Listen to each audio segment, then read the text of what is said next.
Imagine uncovering a tomb in ancient Egypt, sealed away in the dark for over 3,000 years. Inside, among the gold and priceless artifacts, archaeologists find a simple, unassuming jar. When they open it, they find a thick, golden liquid that is completely, perfectly edible. That liquid is honey. It is the only natural food on Earth that practically never spoils. But how does a tiny insect create a substance that outlasts empires? Welcome to Simple Things Surprising Histories.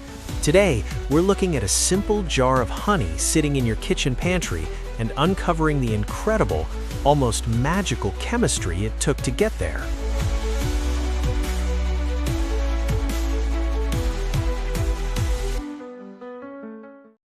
The journey of honey doesn't actually begin with bees, it begins with flowers.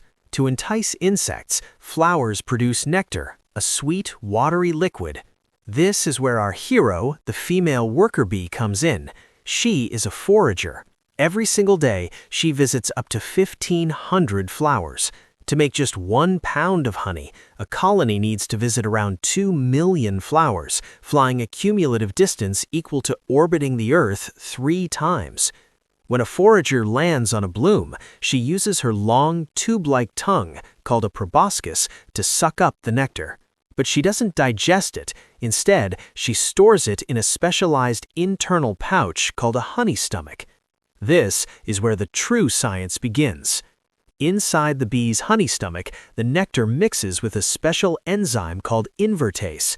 This enzyme immediately starts breaking down the complex sugars of the plant nectar into simpler, more digestible sugars, glucose and fructose.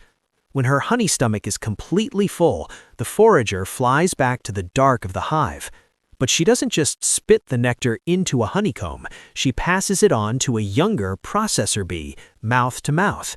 The processor bee essentially chews the nectar for about half an hour, adding even more enzymes from her own glands.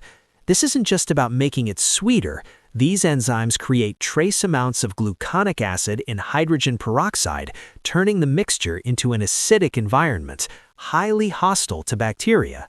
It's no longer nectar, but it isn't honey yet. At this stage, the liquid is far too watery. If the bees left it as it is, the high moisture content would cause it to ferment and spoil. So the processor bees spread the watery syrup across the perfect hexagonal wax cells of the honeycomb. Then thousands of bees perform a coordinated miracle.